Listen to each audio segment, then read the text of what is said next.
Thank you for being back for our next session, which is a particularly interesting one given today's political scenario. The topic is pegged on the importance of being 2014. Is this India's tipping point election? We have with us Tavleen Singh, Pavan Verma, and Vinod Mehta at their combative best, I'm told. The session will be anchored by Siddharth Vardarajan. May I request them to come on stage, please?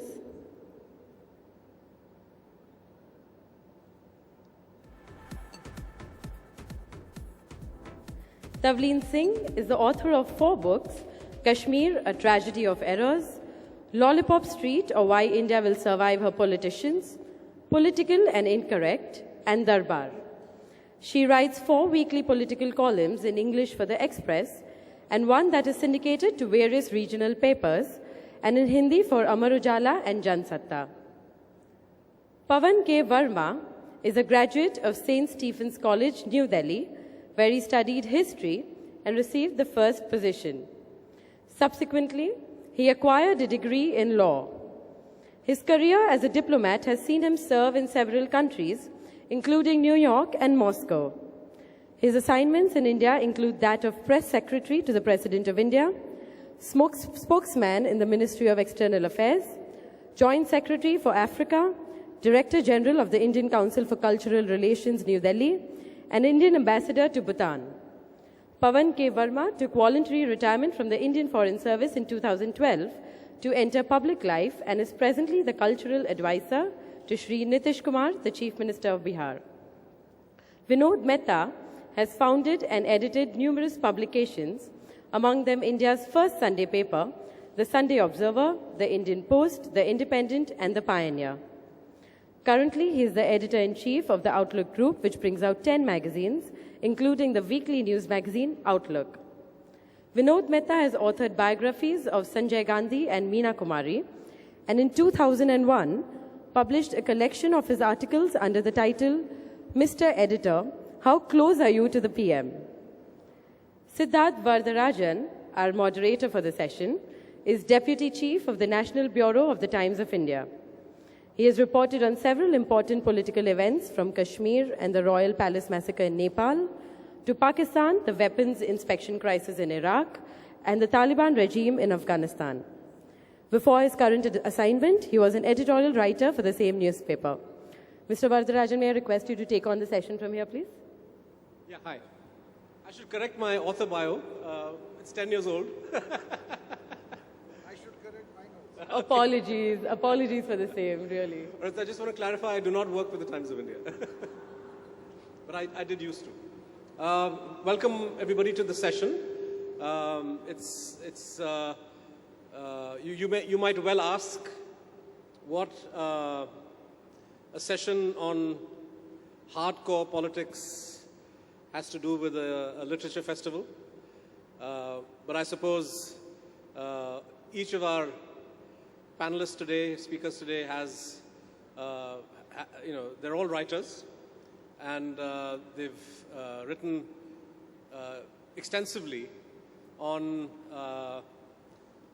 what you could broadly say in modern India, the condition of modern India, its politics, its culture, its social system. One of your books, I think, was on the middle class, Pavan. And I think each of our panelists is also very prominent in this political season. We frequently hear their views on political events as they unfold. Vinod Mehta and Tavleen represent different or differing viewpoints on many issues, but bring to bear many years of experience as watchers of the Indian political scene. And Pavan, of course, has plunged into politics with the JDU and combines the insight of somebody who has been an insider from the bureaucratic perspective, and now, of course, is very much involved in politics. So I think we have an excellent panel here today, and a topic which, to my mind, seems to be the most important burning topic of our period today. Vinod, you've seen many elections, general elections. Tavleen, you've seen less than Vinod, but you've seen a few. You've seen a few. But what is it about 2014? I mean, if you look at the last 4 elections, they've all produced results that have confounded us. Certainly the last 2. Certainly 2004 found the media completely wrong-footed, found most analysts completely wrong-footed, found the political parties and politicians caught them off the wrong foot completely. And even 2009, the scale of it in a way surprised many of us. 99 was perhaps predictable, 98 was a surprise in some ways, 96 was a surprise. But to my mind, 2014 seems to be even more of an enigma. Why is that the case? Or do you think the contours are already fairly well known, fairly well understood? Well, Siddharth, in one word, Narendra Modi. That's 2 words. You see, I think this tipping point and all may be a copywriter's phrase, because all that is probably going to happen is that a very unpopular government is going to be defeated rather badly, I think. And what we are going to see, whatever our political dispositions may be, is that I think we should get ready to see a Narendra Modi government in India.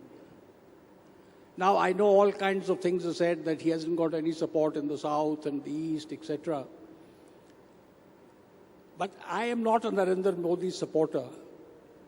But the number of people that I meet who say that they hope Narendra Modi will be the next Prime Minister in India is alarming and astounding. So I cannot discount that. And what we have to live with is an India under Narendra Modi. And I may be wrong, but I don't think anybody knows what that India is going to be. We don't know what kind of government Mr. Narendra Modi is going to lead, what kind of Prime Minister he's going to make. We suspect we know, but Mr. Modi may surprise us because he's an intelligent man. And he may not be the Prime Minister of India in the same model as he was the Chief Minister of Gujarat. But there is certainly the mystery in 2014 is not who is going to form the government, but if a government under Narendra Modi is formed, which looks very likely, then what kind of government it will be, that is also not a mystery. What kind of Prime Minister Narendra Modi will make, there's a big question mark on that. And whether he will surprise us, or will he be the kind of Prime Minister that we fear he might be, I think that's the big question. What are your fears? You said you're not a supporter of Modi. So why not, and what are your fears? My main fear is that he's not a pleasant man. When I hear him speak, I cringe. He has all the qualities of a demagogue. But I have to concede that he has run Gujarat as I won't call it a model state, but he has been an efficient Chief Minister of Gujarat and he has run it well. So there is that Modi who is good at governance, who's won 3 elections in Gujarat. And there is the other Modi who puts his hands up in the air and says things like Sahibzada and has an astonishing lack of knowledge of history or India. That's the Modi, and also who has not said anything about 2002. So I fear that. But Siddharth, I also feel that with all this talk about Vajpayee, that the only way you can rule India is in the Vajpayee mold, and all this talk about Modi falling into that mold, I think we may be surprised that Narendra Modi as Prime Minister may behave quite differently because he's an intelligent man, he's not a fool. He can't run Gujarat, he can't run India like the way he ran Gujarat. So we'll have to wait and see. But I think that's the tipping point in 2014, that if Mr. Narendra Modi becomes the Prime Minister, what kind of Prime Minister will he be? And will he surprise us or will he confirm our fears? Tavleen, one of the reasons that Modi remains a bit of an enigma for me, for Vinod, for many people, and I suppose also an object of fear or distrust for a significant number of people, but certainly an enigma, is because he shares one thing, one negative trait with many of our other political leaders, particularly Sonia Gandhi, for example, which is a refusal to subject himself to regular questioning by the media. I know over the last 10 years, he's probably answered a few more questions than Sonia has, but the number is very low. I mean, Manmohan, who we like to pillory as a silent man who doesn't speak anything, at least regularly addresses press conferences on board, where I've been on those trips, a few of them, and he fields any question, and he answers them to the best of his ability. So we have a published record in the last 9 years of Manmohan Singh answering 200 questions on fairly difficult topics also. When it comes to Modi, there seems to be an aversion to subjecting himself to questions. You've seen that clip where Karan Thapar asked him about 2002 and he just got up and left. As a journalist, does that worry you? Do you think that Modi and all our other politicians need to, if they aspire to the top job and want to win the confidence of the widest number of people, need to be more willing to accept and answer questions? They should be obliged to. If I had my way, if I was in the Prime Minister's office, I would do what the Americans do, which is, what is it, every day or the White House press conference? Nobody who enters public life has a right not to answer questions to the media. In Modi's case, I see it as a serious mistake on his part. Because actually, what is important about the 2014 election, according to me, is that for the first time since Jawaharlal Nehru, you have a leader with a different economic idea for India. The reason why all your little secular liberals sitting in Lutyens, Delhi, like Vajpayee so much, is because Vajpayee was really a Congress Prime Minister. He did nothing that was different. Governance remained as bad. No judicial reform, no police reform, colonial methods of governance remained in place. I don't believe that Modi will do that. And I think that he's had the courage to get up and say that things have gone wrong for India economically. And they have gone wrong. It's completely outrageous that after 67 years of independence, we can't give drinking water to the people of India. Now, what he's managed to do, the reason for his popularity when I travel outside Lutyens, Delhi, is that they think that in the villages of Gujarat, he's managed to make a difference by following another model. There's electricity. Sorry, I have a bad throat. In the villages of Gujarat, he's managed to give them 24 hours of electricity, right? I've been in Gujarat, I've traveled in Gujarat, I've been able to see the difference. He's made a difference to infrastructure. Where he has not made a difference yet in Gujarat is in the social sector, but nobody else has either. So I think that the reason why this is the most crucial election since 1977 is that you could get a prime minister who could change the idea of India. So he doesn't speak just, for instance, of Garibi Hatao. He talks about Sampanta. He talks about Samruddhi. He talks about creating an India that is going to aspire to be rich and powerful. And, a lot of people like that idea, so do I. Pavan, the idea of India is something that you've written about in your own work. When you look at Modi and what he stands for and what he said and the public record of his being in office, are you comforted by the suggestion that a Modi-run India would redefine what it means to be India? And would you be comfortable with that redefinition? Modi's idea of India? No, to the extent, Siddharth, that for all of us, elections are also about the contestation of ideas. Elections are not a numerical aggregate. Elections are not about the immediate seduction of voters in the backdrop of just one particular contingent situation. Elections in a democracy are about the contestation of ideas. And my worry, I don't believe this is a tipping point that suddenly India's democratic structure is going to reel over.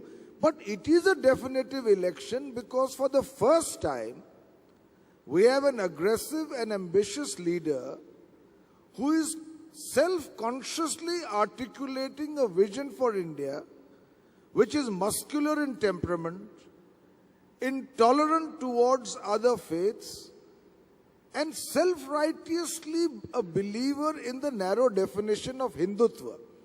Now, it's a serious matter which we all need to think about. Because when Tavleen said sarcastically that there are these secularists sitting in Lutyens' Delhi, I want to say to her, Siddharth, that it may be that they are the ones that she is meeting. But this country is a very diverse and plural nation. 25% of Kerala is Muslim, 25% of Assam is Muslim, 30 million Muslims in UP, 17% in Bihar, West Bengal 30%, 14% in Tamil Nadu, 8% in Andhra Pradesh. We have been a land, a country of many faiths, and for them, and I want to make this point when I talk about ideas, for them it's not enough sufferance, it's not enough tolerance, it's not enough comfort zone. We have to be able to bring all the people of India, all the citizens of India as part of a vibrant mainstream. This plurality defines the notion of India, and I'm sorry to say that Mr. Modi has had many opportunities to rectify this image that he has of himself, but he has all the time, like in the interview with Karan Thapar, never seized it. So that is one reason why it's an important election, but not the only. Get carried away. Okay, can I just, I agree with Pavan. You cannot rule this country if every Muslim in India hates the Prime Minister. But I actually believe that Muslims have been kept in a ghetto intellectually, socially, physically, and in every other way by the policies of the Congress Party. The Muslims are not a minority. They are the second largest majority in India. I am a minority. You know, I think there are about, I don't have forgotten about how many million Sikhs there are. Why have the Muslims been encouraged to cultivate a sense of grievance for the past 67 years? And I think they've been encouraged to have this sense of grievance by the so-called secular parties. So if there's going to be a change, and if he says every Indian, as an Indian, he says,